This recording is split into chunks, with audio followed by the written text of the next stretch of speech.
move our way through the text of our prayer. Yesterday we were looking at the first line, Ritzeh, and what does it mean for God to desire us, to want us, and to build that relationship. Ritzeh Adonai Eloheinu Amcha Yisrael ubi tfilatam. Desire, the sacrifices sort of brings us closer to God, and then we have this almost sticking out like a sore thumb, and you see it throughout this blessing, the almost like a tack on ubi tfilatam. Desire Israel and their prayers, and we're going to see that and their prayers is sort of thrown in there, almost as a correction to what might have been the original understanding of this bracha, which is this is a bracha that's recited after sacrifice. We don't have sacrifice, so what's standing in its place? And that's where the tefillah sort of shows up over and over again. So today we're going to take a look at the second line of the blessing and look at this strange word Dvir and see how we can unpack its meaning there. So after we ask God to accept, we then say V'hashev et ha'avodah lidvir beitecha.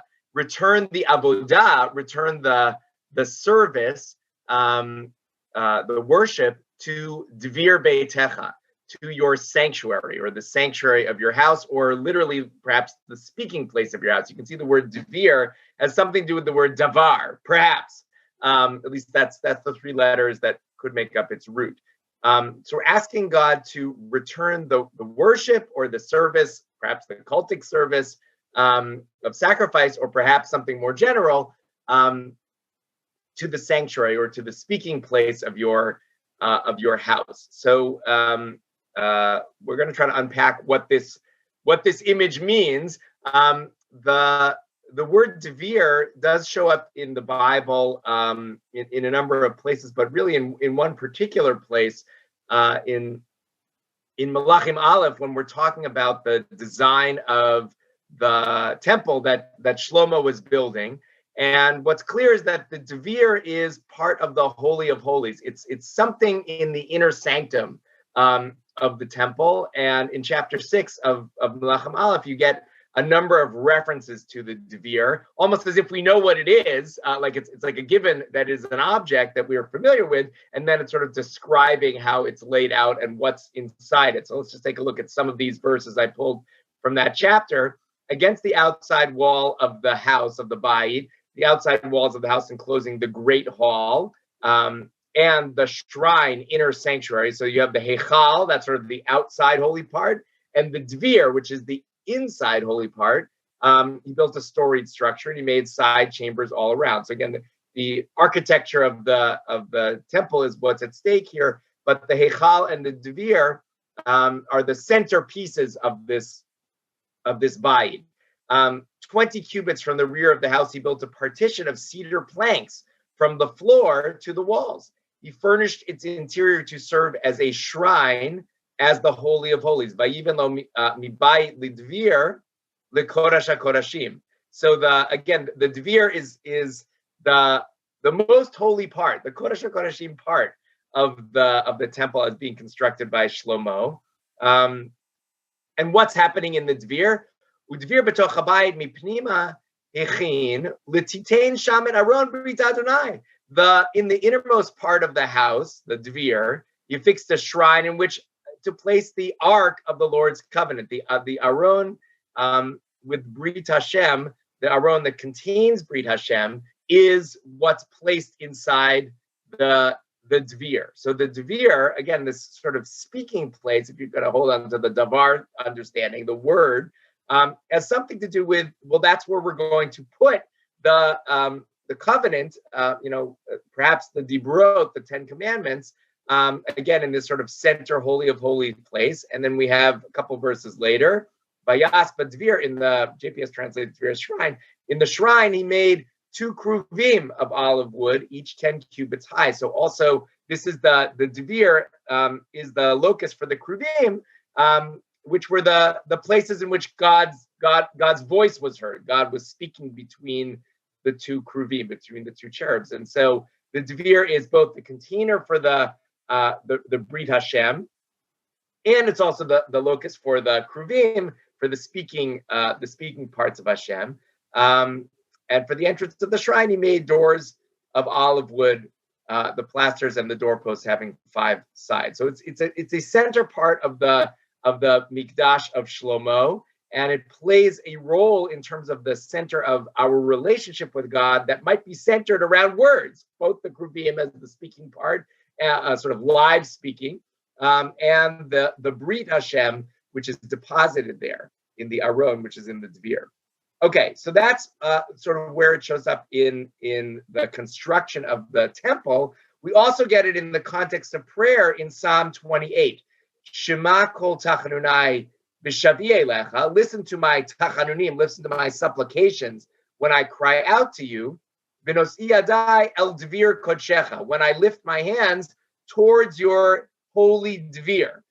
So the Dvir is not just a feature of the temple, it is also that, but it's also a place in which people direct their prayers. When the Shema Kol that we saw in the last bracha, God listened to our voice. My voice is going to be directed towards a certain locus point, towards a focus area, which is the Dvir Kodshecha, that your holy shrine, your holy sanctuary. So that's part of the image that we're trying to get here when we say V'ashevet Avodah Dvir Beitecha. The Dvir Beitecha is that central holy place of the physical structure, but it's also sort of a place of speaking and response to our crying out. So it's a particular choice of how we're describing the temple and the central part of the temple. Going beyond the Bible, let's see what else we can see about Dvir from rabbinic literature. So they're going to interpret, of course, what does Dvir mean? So we get a general comment that there's no disagreement. The lower sanctuary is oriented to correspond to the upper sanctuary. There's a general theme in rabbinic literature that there are 2 temples. The temple on earth is sort of like a mirror image of the Beit HaMikdash Shel Mala, of the upper temple in the heavens. And of course, this is drawing on some imagery from the prophets, like Isaiah, who actually takes a trip to the upper heavens and sees the upper temple. And they get this from a creative reading of the song of the splitting of the sea. Machon l'shivtecha Adonai, not machon, not a dwelling place, but mechuvan. It's oriented. They're sort of corresponding one to the other. But Ravacha says, no, I can derive that there's an upper and a lower from this verse, from the verse we just saw, when I lift my hands to your Dvir Kodshecha, right? So I'm lifting my hands up, so there must be a Dvir Kodshecha up in the sky as well as down here on earth.